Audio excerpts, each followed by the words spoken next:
최근 미국 10년 국채금리가 지속적으로 상승을 하고 있습니다.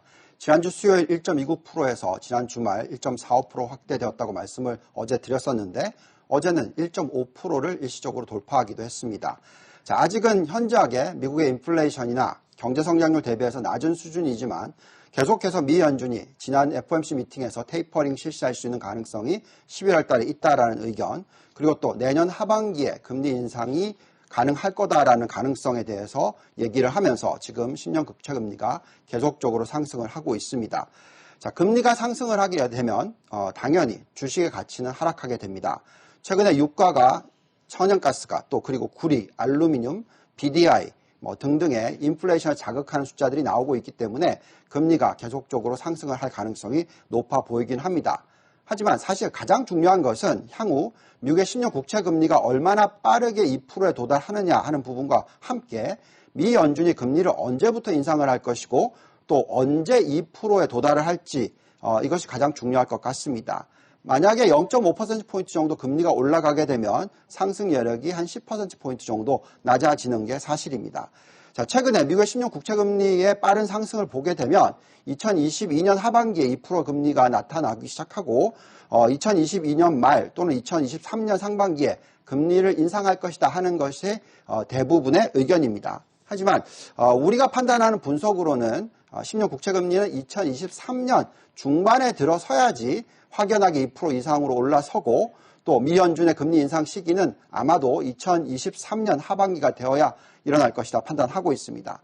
자, 여기서 중요한 점은 이렇게 미국의 증시가 언제 그러면 조정이 일어날 건가 하는 부분이 되겠습니다. 자, 테이퍼링이 실시가 되면 사실은 증시는 뉴스에 오히려 상승할 가능성이 높습니다.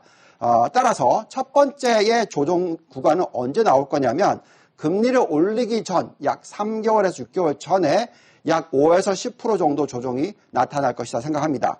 그리고 또 가장 심각한 조정은요. 아마도 금리가 2%에 도달하고 나서 미 연준이 금리를 올리기 시작해서 미 연준의 금리가 2% 이상으로 올라가고 장단기 금리 차가 0% 수준 가까이 내려왔을 때 시작될 거다 예상을 합니다. 아마도 2025년이 되지 않을까 생각이 듭니다.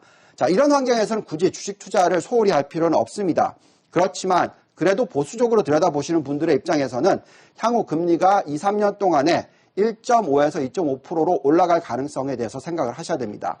자, 이럴 때는 인버스 국채 투자를 하는 것도 좋은 투자 방법이 될 수가 있습니다. 지금 20년 국채 인버스 ETF는 tbt.us라는 게 있고요. 또 20년 국채 인버스 ETF는 tbf.us라는 게 있고요. 또 7년에서 10년 국채 2배짜리 인버스 ETF는 PST, 그리고 또 한 배 인버스 ETF는 TBX라는 ETF가 있습니다. 자, 이런 이 ETF들의 주가 흐름을 보시면은 대부분 다 상승을 했고요. 연초 대비해서 7.9%, 3.9%, 1.8%, 4.4% 이런 식으로 상승을 했습니다. 물론 모든 것을 다 여기에 투자하라는 것이 아닙니다. 해징의 전략으로서 전체 포트폴리오의 20% 정도 투자하는 것이 적절하다 말씀을 드리겠습니다. 지금까지 유동원의 성공투자였습니다.